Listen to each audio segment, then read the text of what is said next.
Hvers vegna er eitthvað rangt eða rétt? Hvað er rétt og rangt halda sumir að sé óhagganlegt og óháð aðstæðum og það megi tjáðað með föstum og óumbreytanlegum boðorðum.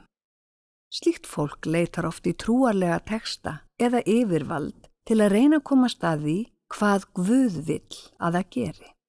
Húmanistar líta siðferði öðrum augum. Húmanistar leita ekki til neins Guðs í leita reglum, heldur íhuga þeir sjálfur gaumgæfilega hvað geti verið besta leiðin í lífinu. Þessi aðferð þýðir að við þurfum alltaf að huga að öðrum og hvaða áhrif val okkar hefur á hamingju eða þjáningu annara manna og stundum dýra. Við þurfum að virða rétt og óskir þeirra sem koma við sögu og reyna að finna bestu leiðina eða þann kost sem veldur minnstum skaða. Við þurfum að huga sérstaklega að aðstæðunum hverju sinni í stað þess að líta á einhverja reglu eða boðorð sem sjálfsagðan hlut. Við þurfum að vega og meta þær upplýsingar sem liggja fyrir hvaða áhrif gjörðir okkar kunna að hafa. Þessi hugsunarháttur hvað okkur ber að gera er skilmerkilega byggður á skynsemi, reynslu, samhygð og virðingu fyrir öðrum, frekar en á hefð eða vísun í yfirvald.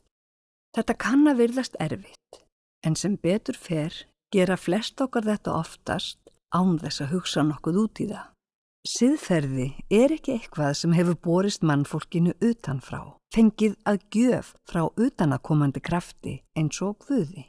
Ef við lítum á nánustu ættingi okkar í dýraríkinu, komum við auga á sömu grunntilhneigingarnar og við könnumst við í okkur sjálfum. Hlýju, samvinnu, alla þá hegðun sem nauðsynleg er til að geta lifað og dafnað í hóp.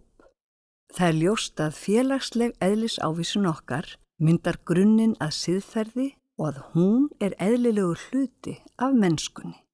En auðvitað segir það ekki alla söguna. 10.000 ára reynsla okkar af því að búa í samfélögum hefur mótað og fáað siðferð okkar og við erum öll svo heppin að erfa árangur alls þess erfiðis. En það er ekki þar með sagt að ekki séu til manneskjur sem valda skaða eða kjósa óheppilegar leiðir.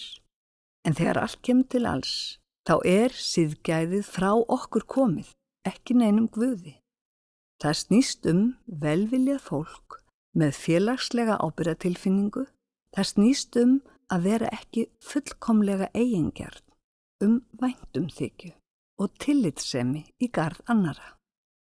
Hugmyndir frelsi, réttlæti, hamingju, jafnrétti, sanngirni og öll önnur gildi sem við höfum í hávegum eru uppfinningar mannanna og við getum verið stolt af þeim leið og við reynum að lifa samkvæmt þeim.